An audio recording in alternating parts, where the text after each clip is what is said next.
Recuerda que esto se remonta a la Ley Orgánica de 1871, Organic Act, y a la Ley de Comercio con el Enemigo de 1933, Trading with Enemies Act, la cual definió a todos los ciudadanos como combatientes enemigos bajo el sistema federal conocido como los Estados Unidos. Los jueces y el equipo legal de los granjeros reconocieron lo malvado y corrupto que se había vuelto nuestro gobierno federal, y para contrarrestar esto, añadieron algunas provisiones en el acuerdo para volver a tener al gobierno bajo control. En primer lugar, los granjeros deberían cobrar en una divisa legal respaldada por el oro y la plata, tal como dicta la Constitución. Esto eliminaría la inflación y los altibajos de los ciclos económicos creados por el sistema de la Reserva Federal. En segundo lugar, serían obligados a regresar la ley común en lugar de atenerse a la ley del almirantazgo bajo las banderas con flecos dorados. Bajo la ley común, si no se ha perpetrado ningún daño ni perjuicio, entonces no existe infracción de la ley.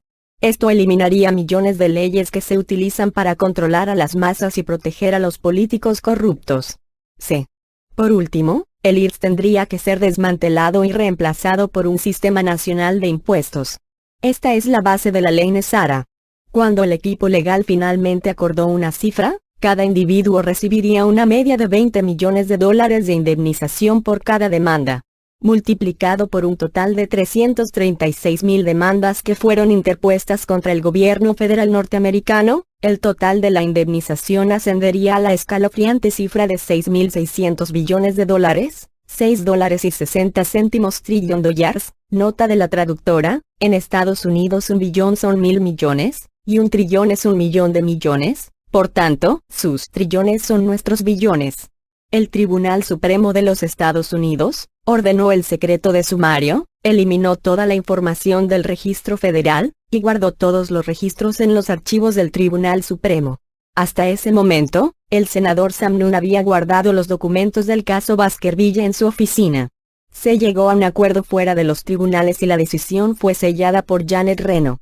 Puesto que el caso está sellado, los demandantes no tienen permiso para compartir documentos judiciales con los medios de comunicación sin infringir el acuerdo, pero aún así pueden hablarle a otros ciudadanos acerca del caso. Esta es la razón por la cual tú probablemente no te hayas enterado de todo esto.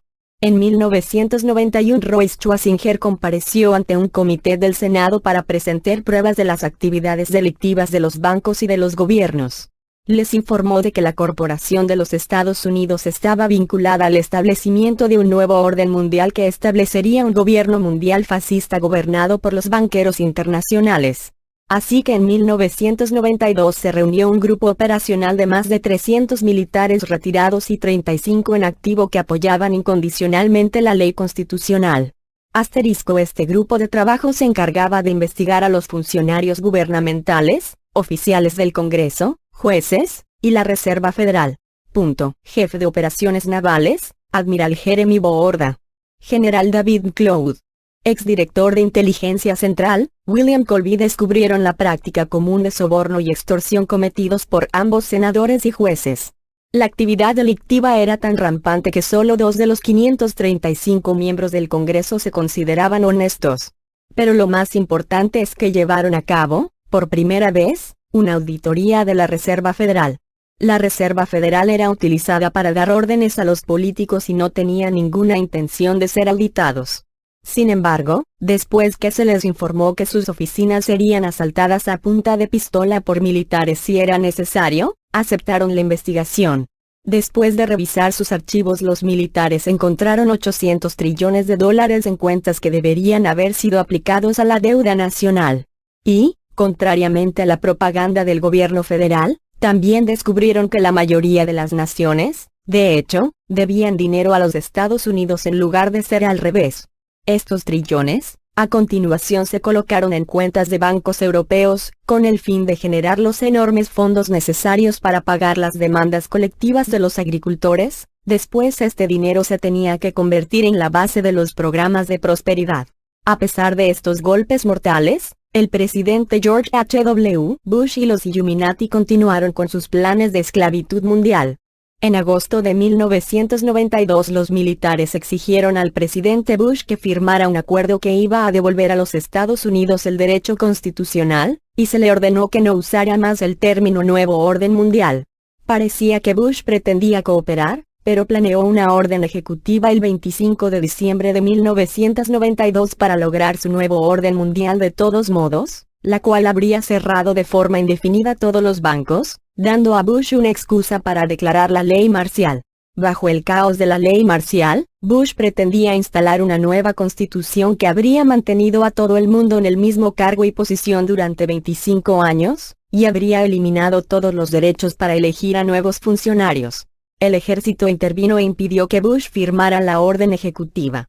En 1993, miembros de la Corte Suprema de Justicia, algunos miembros del Congreso y representantes del gobierno de Clinton, se reúnen con altos mandos militares de Estados Unidos que exigían un retorno a la ley constitucional, reformas del sistema bancario, y una compensación financiera. Se pusieron de acuerdo para crear una granja de procedimientos de reclamación que permitiría a un equipo legal establecer reuniones por todo el país, a un nivel de base, para ayudar a otros expedientes de reclamación y para educarlos sobre la demanda. Se podía hacer una reclamación de daños por cualquier préstamo concedido por una institución financiera y por todos los intereses pagados, las ejecuciones hipotecarias, los honorarios del abogado y el tribunal, los impuestos del IRS o gravámenes, bienes raíces y los impuestos de propiedad, estrés mental emocional causado por la pérdida de una propiedad, el estrés y problemas y enfermedades relacionadas con como el suicidio y el divorcio, e incluso órdenes de encarcelamiento y libertad condicional también podían ser reclamadas. Sin embargo, el gobierno de Clinton socavó sus esfuerzos en exigir que las demandas agrícolas utilizaran un formulario específico diseñado por el gobierno.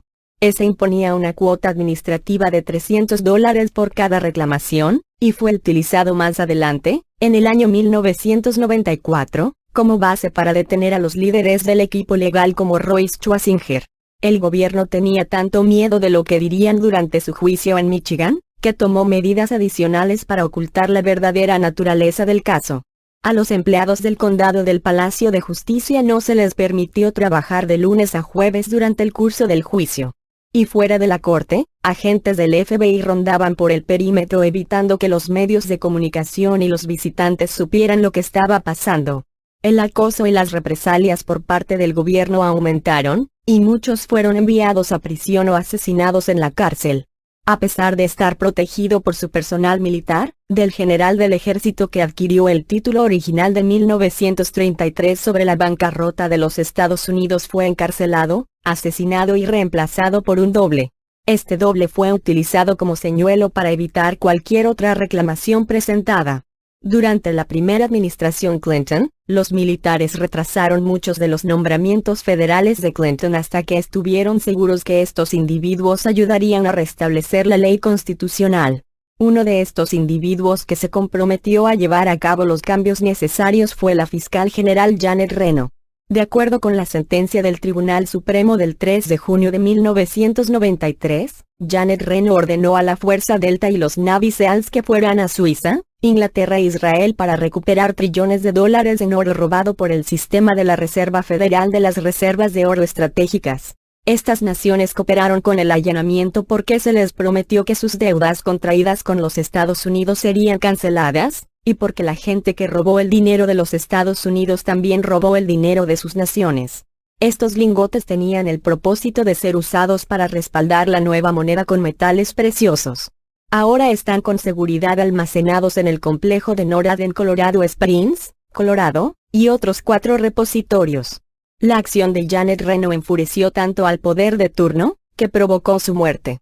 Ella fue sustituida por un clon que fue el responsable del encubrimiento de los diversos escándalos de Clinton. Para mantener al secretario del Tesoro de los Estados Unidos, Robert Rubin, en la línea, él también fue clonado. Para el resto de su mandato tanto Reno como Rubin recibieron sus salarios desde el Fondo Monetario Internacional como agentes extranjeros, y no del Tesoro de los Estados Unidos. A pesar de estas acciones, el equipo legal continuó con su lucha y gestión para evitar el derramamiento de sangre y una gran revolución. Después de 1993, el nombre del proceso de las reclamaciones de agricultor fue cambiado a Bank Claims. Entre 1993 y 1996, la Corte Suprema de Justicia de the United States requirió a los ciudadanos de Estados Unidos registrarse a Bank Claims para cobrar los daños y perjuicios pagados por el Departamento del Tesoro de Estados Unidos. Este proceso se cerró en 1996. Durante este tiempo, la Corte Suprema de Justicia de Estados Unidos asigna uno o más jueces para monitorear el progreso de las sentencias. Requirieron la ayuda de expertos en economía, sistemas monetarios, banca, gobierno constitucional y ley, y de muchas otras áreas relacionadas.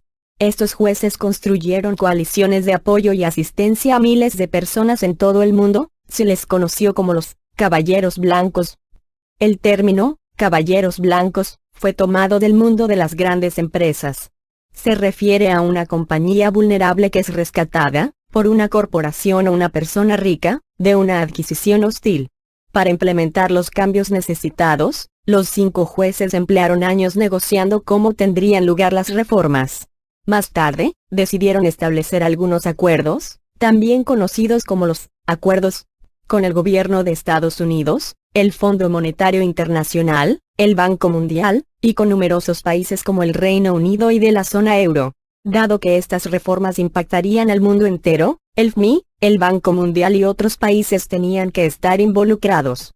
Las reformas requieren que la Reserva Federal sea absorbida por el Departamento del Tesoro y las actividades fraudulentas de los bancos deben ser detenidas y debe ser realizado el pago, en virtud de pasados daños.